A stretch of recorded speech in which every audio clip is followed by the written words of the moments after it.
কয়েক বছর পর পর ভারত একটা জাতীয় বিনোদনের নতুন নতুন উপাদান খুঁজে পায়। না, ক্রিকেট নয়, ক্ষোভ। এ মরশুমের ট্রেন্ডিং টপিক হলো পরীক্ষার প্রশ্ন ফাঁস এবং শিক্ষামন্ত্রীর পদত্যাগের দাবিতে আন্দোলন ও অনশন।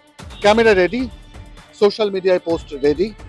ওদিকে যারা আসল প্রশ্নপত্র ফাঁসের মাস্টারমাইন্ড, তারা হয়তো তখন পশ্চিমের দালানে বসে শান্তিতে চা খাচ্ছেন। একটা অস্বস্তিকর সত্য এবার মেনে নেওয়া যাক। প্রশ্নপত্র ফাঁস ভারতে 2014 সালের পর কোনো ল্যাবরেটরি থেকে ছড়ানো কোনো রহস্যময় ভাইরাস নয়। এটা বেশ কয়েক দশকের পুরনো রোগ। 1991 সালে ইউপিএসসি, 2003-এ ক্যাট কিংবা নিট আসার আগের মেডিকেল পরীক্ষা, সবখানেই এই সিন্ডিকেট ছিল। কিন্তু তখন তো এমন সেলিব্রিটি অনশন বা রোজ পদত্যাগের নাটক দেখিনি। আসলে প্রশ্ন ফাঁস তখনই কি জাতীয় বিপর্যয় হয়, যখন একটা চলতি রাজনীতির সঙ্গে খাপ খায়? দেখুন, প্রশ্ন ফাঁস একটা জঘন্য অপরাধ। এটা কাগজের চুরি নয়, ছাত্রছাত্রীদের স্বপ্ন আর বাবা মায়ের জমানো পুঁজি পাটা চুরি করা নয়। কিন্তু কাল সকালে দেশের মন্ত্রীমশাই ইস্তফা দিলেই কি জাদু বলে এই অপরাধী চক্র উধাও হয়ে যাবে?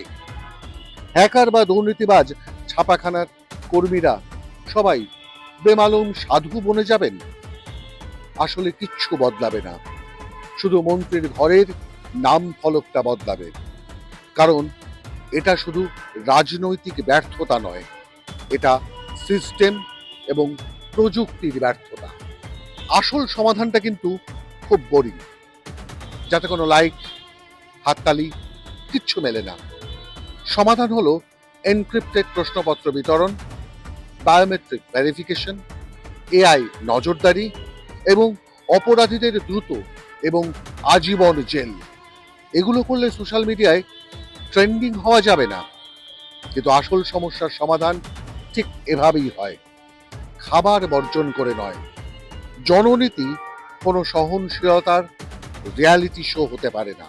যে ছেলেটা বা মেয়েটা গত 2 বছর এক টানা পরিশ্রম করে রাত দিন এক করে পড়াশোনা করেছেন, যার পেছনে তার বাবা মায়ের জমি বেচার টাকা রয়ে গেছে, দেশের এক প্রান্ত থেকে অন্য প্রান্তে এসে টিউশন খুঁজেছেন, সেই ছেলেটি বা মেয়েটি বিশ্বাস করেন না, জানতে চায় না দিল্লিতে যে নেতা বসে আছেন তিনি গেরুয়া না সাদা পোশাক পরে আছেন।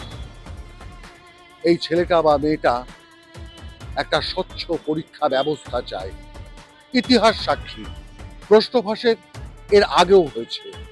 সিস্টেম ঠিক না হলে এর পরেও আরো বহুবার হবে।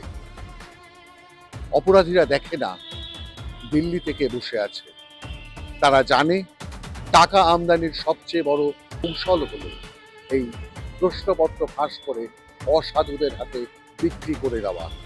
তাহলেই সিজনটা বদলে যেতে পারে। সে কারণেই অভিনেতা বদলানোর দাবি থেকে এবার স্ক্রিপ্ট বদলানোর দাবি করা যাক। আপনার কি মনে হয়, প্রশ্নপত্র ফাঁস কি শুধু রাজনীতি, নাকি এই প্রশ্নপত্র ফাঁসের পেছনে লুকিয়ে আছে গোটা সিস্টেমটার একটা ব্যর্থতা? জানান আমাদের। আমরা আপনাদের প্রশ্ন নিয়ে, আপনাদের জিজ্ঞাসা নিয়ে থাকবো রাষ্ট্রিক্সে।